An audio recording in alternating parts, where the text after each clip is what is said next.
En tant qu'artiste, je me suis toujours demandé d'où pouvait venir l'art block. Je pense que c'est quelque chose dont tout le monde pense un petit peu en tant qu'artiste, c'est d'où ça vient, pourquoi on l'a, d'où ça sort en fait. Le fait de ne plus pouvoir dessiner, de ne même plus pouvoir poser le crayon sur la feuille, de ne plus avoir aucune idée, comme un vide intersidéral qui nous touche et nous frappe. J'ai énormément réfléchi à tout ça pour faire cette vidéo, et en fait, j'ai quelque chose un petit peu à vous avouer, c'est que personnellement, j'ai jamais connu d'art block. J'en ai jamais eu un, et je me suis toujours demandé si j'avais pas un petit peu la solution, quelque part au fond de moi. Je me suis toujours demandé ça parce que j'ai toujours vu mes amis des fois arrêter complètement le dessin à cause d'un art block et j'ai toujours voulu les aider et je ne savais pas comment faire. C'est pour ça que j'ai pris beaucoup de temps à faire cette vidéo aussi et à y penser, c'est parce que je voulais vraiment peut-être vous aider et aider un maximum de gens qui sont dans ce cas.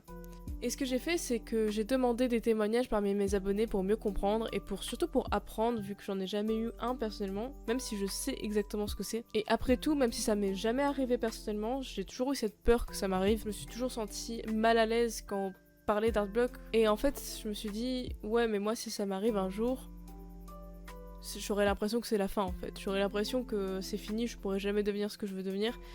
Et comprendre ça, je me suis dit, mon dieu, mais en fait, pour les gens qui ont eu des art blocks, ça doit être terrible de se dire, bah en fait, j'y arriverai jamais parce que c'est fini en fait. Et je veux vraiment vous redonner confiance en vous avec cette vidéo. J'espère qu'elle pourra vraiment vous aider et que vous trouverez peut-être des solutions. Je suis pas non plus pas la personne la plus expérimentée pour parler de ça, mais je pense que je peux quand même vous donner 2-3 conseils et peut-être que je peux vous donner des clés qui vous aideront personnellement à passer au-dessus de ça. Bonjour à tous, ici Suika et aujourd'hui, on va parler de l'art block. Tout d'abord, la première question que je me suis posée, c'était d'où vient l'art block. Je pense qu'en sachant un petit peu plus d'où vient le mal, on peut mieux apprendre à le combattre, si vous voyez ce que je veux dire. Donc, j'ai fait un petit peu une liste en regardant un petit peu tous les témoignages, mais aussi en apprenant, en parlant avec mes amis, etc. de longue date. Et en fait, la première chose qui est ressortie, je trouve, c'était la pression en général qu'on se met et que les autres nous mettent. Par là, je vais encore parler des écoles d'art un petit peu, je sais, j'ai déjà fait toute une vidéo là-dessus, mais je vais vous en parler un petit peu parce que c'est quelque chose qui est vachement ressorti, mais je vois beaucoup de gens qui arrivent en école d'art et qui ont directement un art block, parce qu'ils se mettent une tonne de pression, et les gens leur mettent une tonne de pression. Parce que ça y est, ils sont dans le monde des grands, ça y est, ils doivent être parfaits, ils n'ont plus le droit à l'erreur pour eux, alors que l'école d'art c'est fait pour qu'on se rate, même si... on dirait pas parce que si vous vous ratez, vous avez une mauvaise note.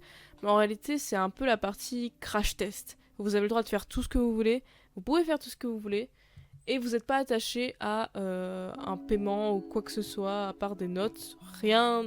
Vous n'aurez pas grand chose en jeu. C'est un peu là où vous pouvez tout tester, mais en fait, les notes nous mettent une telle pression qu'on peut pas se lâcher. Ce qui est très étrange, hein, parce que les profs nous disent tout le temps de nous lâcher, de tester tout. C'est un peu le moment pour... Mais on n'est pas capable de faire ça parce que dans notre tête, on est déjà dans un truc trop sérieux. Nos proches pensent qu'on est dans un truc sérieux. Nous, on se met la pression parce que si on a des mauvaises notes, ça va affecter notre mental. Et les profs, sans le savoir, nous mettent aussi un peu la pression sur ça. Donc c'est un petit peu pour ça, je pense que la plupart des gens commencent à avoir un art block en arrivant en école d'art. Et c'est quelque chose qui est très compliqué à gérer, mais je pense que... il faut faire un petit peu comme d'habitude et relâcher la pression. Il faut un petit peu penser à tout ça et se dire qu'est-ce que j'ai à perdre. Voilà. Bon, en vrai, on a beaucoup de choses à perdre, je sais. Je sais que c'est un peu terrible, mais en soi, on n'est pas encore dans le monde professionnel. C'est ça plutôt que je veux dire. Ensuite, la pression qu'on se met à toujours avoir envie de faire mieux. On regarde nos dessins et on se dit ouais, mais en fait, c'est pas ouf. En fait, on finit un dessin et on se met directement, on se casse. On fait beaucoup d'autocritique. Et l'envie de toujours faire mieux, c'est quelque chose de bien, mais c'est quelque chose qui va nous détruire aussi, parce que en commençant en dessin, on se dit ouais, ça va être toujours le meilleur qu'on va donner là actuellement. Sauf qu'en fait, c'est pas totalement vrai. Et ça fait que des fois, on se dit ouais, en fait, là, mon dessin il pue la merde, en fait, je devrais juste tout arrêter. Et l'art block peut venir aussi de ça, parce qu'on va tellement recommencer un dessin, parce que pour nous, il est pas comme on veut, il est pas parfait. On va tellement se mettre de limites que ça va là où va venir l'art block et on va être complètement paralysé, on pourra plus dessiner, en tout cas ce dessin-là. Et là, on va se dire, en fait, je suis une grosse merde, tu vois ce que je veux dire. Donc ça, c'est un facteur qui est très important. J'ai envie de toujours faire mieux. Oui, mais il faut faire attention, il y a une limite. On peut pas être toujours au meilleur de notre forme, on peut pas toujours faire le meilleur de tous nos travaux. On aura toujours ce travail qu'on va faire où on va être en mode oh mon dieu, c'est le plus beau travail, ce qui va nous remettre un petit peu de la force, etc. Mais on peut pas tous les jours faire ce genre de travail. Ensuite, la comparaison. La pression de la comparaison. Oh mon dieu. Ça, c'est vraiment un point important. Surtout quand on est jeune, mais étrangement encore plus quand on devient vieux. Enfin, vieux. Alors, j'ai 20 ans, je sais, pour la plupart des gens, c'est pas vieux, mais pour moi, 20 ans, je suis déjà à la moitié de ma vie. Hein. Je rigole bien sûr, mais plus on devient âgé, entre gros guillemets, euh, plus on arrive vers les 20 ans. En fait, le début, on va commencer à trouver un travail, on se met le plus de pression, en fait, au niveau des comparaisons, parce qu'on regarde ce que font les gens en ligne, et on se dit, ouais, mais en fait, moi, avec mes dessins, j'arriverai jamais à trouver un taf. Et c'est là en fait où la comparaison est vraiment horrible parce que au fur et à mesure on va se mettre de plus en plus de pression, on va se comparer de plus en plus et même on va peut-être devenir jaloux de certains artistes, on va se demander mais putain qu'est-ce que j'ai fait qui est différent pour que moi mes dessins ne ressortent pas aussi bien que eux alors qu'ils ont le même âge que moi, ils n'ont pas tout à fait le même parcours mais presque. C'est vrai, juste de l'incompréhension pure et la comparaison fait que ça devient extrêmement, extrêmement toxique au fur et à mesure. Il faut vraiment faire très très attention avec ça et ça fait que parfois on devient paralysé. On n'arrive plus à dessiner parce qu'on se dit mais en fait à quoi ça sert que je dessine si le mec en face il fait 300 fois mieux que moi et que je comprends pas pourquoi le mec il fait 300 fois mieux que moi. Donc voilà, ça c'est une cause d'artblock qui est assez récurrente, la comparaison. Et ouais, c'est c'est très très très destructeur en plus. Ensuite, il y a la frustration. La frustration, c'est quelque chose de très spécial. Et je pense que l'artblock vient surtout de la frustration pour la plupart des gens. Surtout quand on est débutant. Moins quand on est avancé, je pense que la frustration, enfin l'artblock de frustration, c'est moins quelque chose qui nous arrive quand on est dans un stade avancé. Mais au tout début, c'est ce qui va vous bloquer le plus, je pense.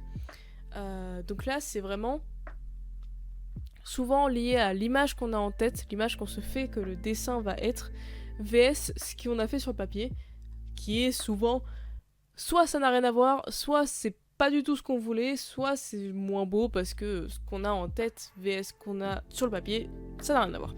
Et bien sûr que quand on a quelque chose dans notre tête qui est waouh, génial, trop beau, et que notre main qui est pas habituée à dessiner, qui a jamais fait ça de toute sa vie, commence à dessiner et elle est en mode mais bro, non je vais pas y arriver en fait. Et en fait ça va nous bloquer l'esprit et hard block. On se dit ouais mais ça sert à quoi, genre tous les dessins que j'imagine je peux pas le dessiner, à quoi ça sert? À quoi ça sert que j'imagine alors, vu que sur papier j'y arrive pas. Donc ça c'est vraiment la frustration pure et c'est quelque chose qui arrive à beaucoup de gens aussi. Et surtout l'autocritique, ça c'est je l'ai mis dans la case de la frustration parce que c'est très compliqué.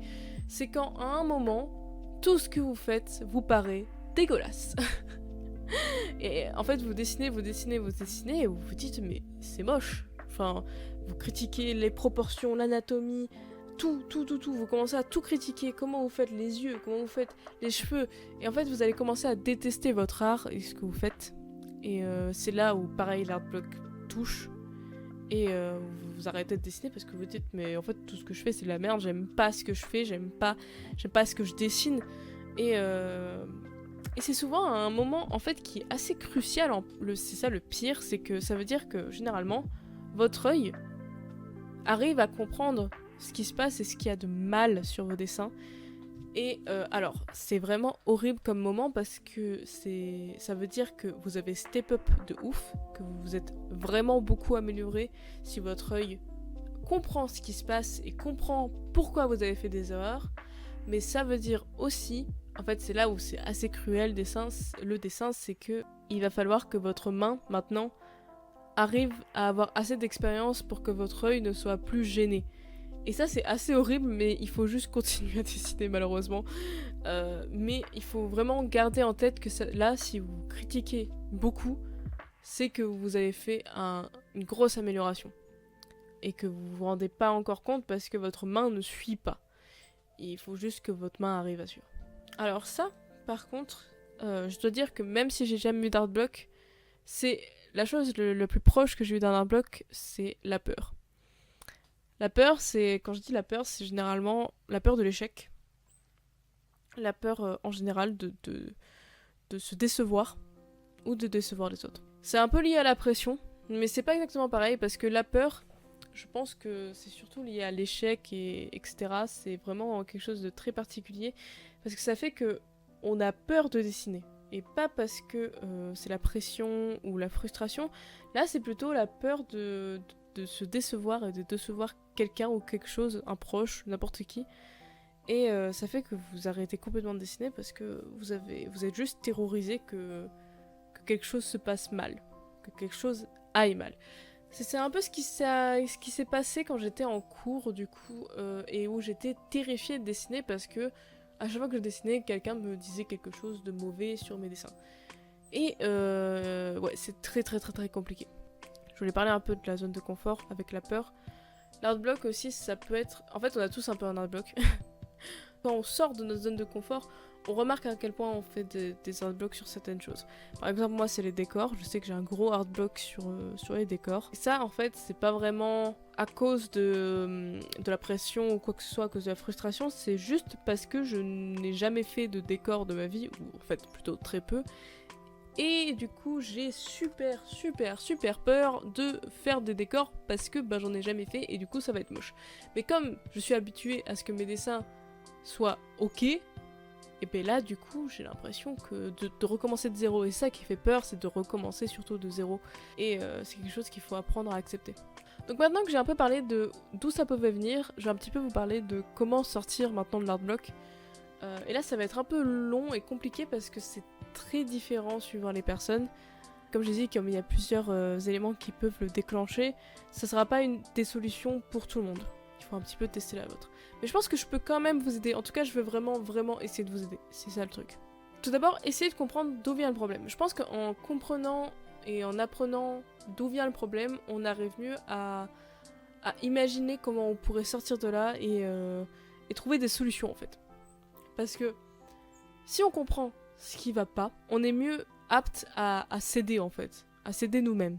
Autre chose qui peut vraiment aider, c'est juste sortir, trouver des activités différentes que le dessin et arrêter de trop focus sur ça parce que des fois aussi ça peut être juste lié à ça. Quand on est trop focus sur le dessin, sur uniquement ça, je sais c'est notre passion, c'est un petit peu ce qu'on va faire plus tard, etc. C'est notre rêve de faire ça plus tard. Mais en allant dehors, en allant marcher autour de chez vous, ou même en allant juste dans votre salon, en regardant la télé, vous allez apprendre beaucoup de choses sur vous-même et sur l'art. Et vous allez retrouver de l'inspiration même sans faire exprès. Quelque chose aussi de très important, si vous vous autocritiquez beaucoup ou si vous vous comparez beaucoup, coupez les réseaux. C'est vraiment très important. Et faites un focus sur votre apprentissage. Prenez des refs. Les références, c'est un petit peu la vie, c'est la Bible. Quand vous n'avez pas d'inspiration, prenez des références. On s'en fout que ce soit... De toute façon, ça sera que pour vous. Vous tapez référence fille Pinterest et va y avoir une centaine de choses qui vont pop. Et vous apprenez. Et comme vous êtes en art block et vous n'avez pas d'imagination, au moins c'est de l'eurocopiage et vous apprenez quelque chose pour que dans le futur, quand vous n'ayez plus d'art block, vous pouvez juste faire tout ce que vous vouliez. Et je pense que c'est un bon moyen de reprendre le dessin aussi, de faire ça. C'est juste de le prendre comme un apprentissage, quoi. Couper ces réseaux, c'est vraiment très important si vous comparez trop, parce que c'est juste que ça devient toxique pour vous. De voir trop de dessins de trop de gens, c'est trop d'informations. Et votre petit cerveau, il va se dire « Oh mon Dieu, comparé à eux, je suis une grosse merde. » Donc vraiment, couper les réseaux, c'est parfois essentiel. Même si ça fait chier, très clairement, parce qu'on aime les réseaux sociaux pour la plupart d'entre nous, c'est essentiel parfois de les couper et de se centrer sur nous. Vous ouvrez votre sketchbook, vous prenez vos jolis petits crayons et vous dessinez n'importe quoi, ce que vous voulez. En fait, oui, voilà, c'est aussi quelque chose de très important, c'est qu'il faut dessiner pour soi et ce que l'on veut sans tabou ni limite. C'est quelque chose, on se met des barrières, même sans faire exprès, sur ce qu'on a le droit et ce qu'on peut dessiner, alors qu'en réalité, vous pouvez dessiner ce que vous voulez. Dessinez ce que vous aimez surtout. c'est vraiment très important pour reprendre un peu de la passion, c'est vraiment dessiner ce que l'on veut. Et enfin, je pense que ça, c'est vraiment quelque chose de très très très très important. Et je pense que c'est aussi pour ça que personnellement, j'ai jamais eu d'art block. Ne plus penser, ne plus avoir d'image de ce que l'on souhaite dessiner. Et je sais que ça doit paraître tellement étrange pour certains, mais essayez. Prenez votre crayon, prenez votre sketchbook, dessinez, mais sans penser. N'essayez pas de réfléchir à une personne, à quoi que ce soit. Juste dessinez comme si rien ne vous importait. Lâchez-vous. Lâchez votre art. Faites ce que vous voulez sur votre feuille. N'y réfléchissez pas, ne réfléchissez pas à la compo. Juste dessiner pour le plaisir. Et c'est ça qui est important, c'est dessiner pour soi et pour le plaisir. Juste reprendre le dessin comme si c'était une passion et pas un objectif. Et toute la frustration, toute la pression qu'on se met, c'est aussi lié à l'image qu'on veut avoir de notre dessin. Et c'est pour ça que ne pas réfléchir à ce que l'on veut dessiner, c'est parfois essentiel. C'est parfois quelque chose qui est vraiment vraiment important, surtout en art block. Prendre son crayon et juste dessiner n'importe quoi, c'est ce qui fait un bien fou. Quand j'étais proche de l'art block, quand j'avais peur de faire des dessins, ce qui m'a le plus réconforté, c'est faire ça. Prendre un crayon, dessiner n'importe quoi. Et c'est ça en fait qui m'a toujours fait vivre. Sortant de mes cours d'art, je dessinais ce que j'avais envie de dessiner. Et c'était ça qui m'a sauvé de l'art block, je pense. Parce que, en fait, la plupart des gens qui sont en école d'art, bon, désolé, je refais une parenthèse là-dessus, on nous apprend tellement à dessiner un petit peu ce que les gens veulent voir, qu'à force, on ne dessine plus pour nous. Et ça nous crée un art block énorme. Donc voilà, ne plus penser, ne plus avoir d'image de ce que l'on souhaite dessiner, c'est très très important. Et juste dessiner pour soi, dessiner parce qu'on a envie de dessiner. Ne plus avoir peur, essayer de ne plus penser à rien quand on dessine. Juste laisser, comme si c'était des petites ailes qui vous poussaient dans votre dos, laissez-vous voler, laissez-vous imaginer, vous êtes libre. Et c'est là où je vais faire un petit point sur autre chose, c'est le point de saturation. Pour moi, c'est quoi le point de saturation ? C'est l'art block, mais un art block très différent. Pour moi, l'art block, c'est déjà un warning, c'est déjà un truc qui vous dit attention, il y a quelque chose qui va pas. Il y a quelque chose qui va pas, faites attention. Soit dans votre manière de prendre le dessin, soit dans votre manière de dessiner, vous dessinez trop, soit dans autre chose, mais ça veut dire quand même qu'il y a un point de saturation, il y a quelque chose qui ne va pas. Donc c'est là où je vais vous poser une question qui va vous sembler un peu étrange, c'est est-ce que vous aimez ce que vous dessinez ? Est-ce que sérieusement, quand vous regardez votre dessin, vous vous dites « Ouais, c'est ça que je veux dessiner en fait ». Remettez en question votre style. Est-ce que si vous n'aimez pas votre dessin actuellement, c'est parce qu'il ressemble à un cartoon et pas à une peinture de la Renaissance ? Posez-vous les bonnes questions. Est-ce que si vous n'aimez pas votre dessin actuellement, c'est parce que votre style est un style manga et qu'en fait vous voudriez dessiner du tatouage, peu importe, n'importe quoi, je vous dis n'importe quel style. Posez-vous ces questions parce que c'est très très très important. Et en apprendre plus sur notre style et sur nous-mêmes, c'est ça le plus important et c'est ça qui va vous libérer de l'art block. Parce que des fois l'art block ça vient juste de votre style. Et vous en avez tellement marre sans le savoir de dessiner toujours la même chose que vous remettez... En plus vous ne vous remettez pas en question parce que pour vous c'est votre style, c'est ça qui vous définit. Mais en réalité, c'est pas ça qui vous définit. Ce qui vous définit c'est vous-même. Si vos goûts ont changé, n'hésitez pas à changer. Et si c'est à cause des réseaux sociaux ou quoi que ce soit que vous n'osez pas changer, faites table rase. Tant pis. Mettez tout derrière vous, recommencez tout, peu importe. Il faut que votre art vous plaît. Parce que c'est ça qui va vous rendre heureux. Posez-vous la question, est-ce que vous êtes déçu de ce que vous êtes devenu ? Est-ce que, au final, vous auriez voulu dessiner toute autre chose ? Et si c'est le cas, faites ce que vous voulez réellement. Si vous voulez en fait apprendre la peinture depuis le début, apprenez la peinture. N'ayez pas peur. C'est bon. Plus personne va vous dire que vous êtes mauvais. À part vous-même. Et c'est ça le problème. C'est que c'est vous-même qui vous mettez des barrières. Il faut que vous appreniez à réapprendre les choses. Et ne pas avoir peur, c'est essentiel. Recentrez-vous sur ce que vous voulez faire et pas ce que vous êtes capable de faire. C'est bien de savoir que oui, vous pouvez très très bien dessiner un cartoon Mais est-ce que c'est ça que vous voulez faire? Ah, c'est très très bien de savoir aussi que vous savez très très bien peindre réalistiquement une jarre. Mais est-ce que c'est ça qui va vous faire plaisir plus tard? Oui, vous savez très bien faire ça, mais est-ce que c'est ça que vous voulez faire? C'est ça la question qui est importante. Parce que au final, l'art block, ça vient aussi du fait qu'on n'aime pas vraiment notre art. Et il faut apprendre à aimer son propre art et à s'aimer nous-mêmes aussi. Il faut arrêter d'être aussi dur envers nous-mêmes. Il y a déjà 1 million de personnes autour de nous qui sont dures avec nous. Alors si on se met encore plus la pression sur nous-mêmes, on devient complètement paralysé. En fait, je pense que si je n'ai jamais eu d'art block personnellement, c'est tout simplement parce que j'évite de réfléchir trop quand je dessine. Je fais juste. Que ce soit moche, beau, je réfléchis à rien. Et je me pose pas plus de questions que ça sur est-ce que c'est mon style, est-ce que c'est pas mon style. Juste je fais. Bien sûr, pour certaines pièces, je prends plus de temps à la réflexion, à la compo, etc. Et je laisse cours à mon imagination. Mais j'ai toujours essayé de dessiner sans prise de tête. C'est plutôt ça que je veux dire. C'est pour moi une passion et pas une obligation.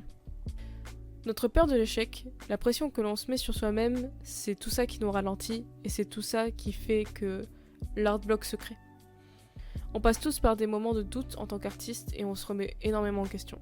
Mais ce qui est vraiment important, c'est de toujours penser que ce qu'on fait, on doit le faire avec plaisir. Merci d'avoir regardé cette vidéo. Merci à tous vos retours. Ça me fait un plaisir fou d'avoir eu autant de retours sur ma dernière vidéo. C'était incroyable pour moi. Je vais essayer vraiment de sortir de plus en plus de vidéos. J'espère que vous serez là. Et je vous dis à bientôt. Merci encore d'avoir écouté. J'espère que tout ça pourra vous aider. Et je vous dis bonne chance et bon courage. Et à bientôt.